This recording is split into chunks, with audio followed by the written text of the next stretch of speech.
अच्छा, राजन सर के पोर्टफोलियो के साथ ही शुरुआत कर लेते हैं। सबसे पहले उनका पोर्टफोलियो आएगा, कौन कौन सी कॉल्स, कितना return. AU small finance bank, वो खुद ही कह रहे हैं कि उन्होंने होल्ड किया, उनको लगता है कि सेकंड हाफ या फिर लास्ट ऑफ वीक में पार्टिसिपेट कर सकता है ये। एल&टी, भारत फोर्ज दोनों में प्रॉफिट्स बुक कर चुके हैं और अदानी एंटरप्राइज उनकी पोजीशन होल्ड है। तो राजन सर के पास एक कॉल का स्कोप बचता है। राजन सर, आपकी पहली कॉल। मेरी आज की पहली कॉल रहेगी बालकृष्ण इंडस्ट्री। वो अभी 2126 के आसपास ट्रेड हो रहा है। करंट रेट से लॉन्ग जाने का रहेगा। स्टॉप लॉस 2070 का स्टॉप लॉस रहेगा। टारगेट 2210 का टारगेट रहेगा। 2210 के टारगेट्स के लिए आप बालकृष्ण इंडस्ट्री को देख सकते हैं। डे हाई के आसपास ऑलरेडी कामकाज कर रहा है, 30-31 पे ऊपर है, 1.5% की बढ़त देखने को मिल रही है। शिल्पा मैम का पोर्टफोलियो लेकर आइए। करीब करीब जो मूव है वो मेजरली सभी डाइवर्सिफाइड स्पेस के शेयरों में देखने को मिला और एक सेल कॉल उन्होंने इनिशिएट की थी कल डॉक्टर लाल पैथ लैब पर, जहां पर तुरंत एग्जिट भी कर गए थे वो। वहाँ प्रॉफिट्स बुक किए, 2300 का टारगेट था। हिंडाल्को उन्होंने बाय कॉल दी थी, एग्जिट कर गए। और उसके अलावा अंबुजा, जहाँ पे बाय कॉल थी, एग्जिट कर गए। रिलायंस की कॉल अभी भी उनकी ओपन है, तो उनके पास 2 कॉल का स्कोप बचता है। शिल्पा मैम, आपकी तरफ से पहली कॉल। जी, मेरा पहला कॉल रहेगा ABFRL, आदित्य बिरला फैशन। तो अभी 319 के अराउंड ट्रेड कर रहा है, तो मेरे हिसाब से यहाँ पे लॉन्ग जाना चाहिए। स्टॉप लॉस रहेगा 310, टारगेट्स रहेंगे 345 से लेके 360।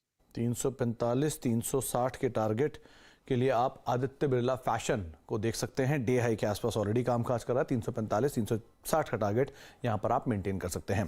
प्रशांत सर का पोर्टफोलियो भी आपकी स्क्रीन पर आएगा। उन्होंने जो कॉल्स दी थी उसमें MCX को एक नया एडिशन का लास्ट आवर के अंदर किया था, और जो बाकी उनकी एग्जिस्टिंग कॉल थी वहां पर भी अपने प्रॉफिट्स को विद टाइम बुक करते हुए दिखाई पड़ रहे हैं। जो पोर्टफोलियो है उसके हिसाब से GNFC वहां पर अपने प्रॉफिट्स को बुक कर चुके हैं। बजाज फाइनेंस होल्ड है, और MCX जो कॉल थी वहां पर भी 1720 का टारगेट था, प्रॉफिट्स को वो होल्ड कर चुके हैं। वहां पर भी प्रॉफिट बुक कर चुके हैं। तो प्रशांत सर के पास भी 2 कॉल का स्कोप है। प्रशांत सर, पहली कॉल। जी सुमित जी, फर्स्ट कॉल मेरी होगी इंडियाबुल हाउसिंग फाइनेंस।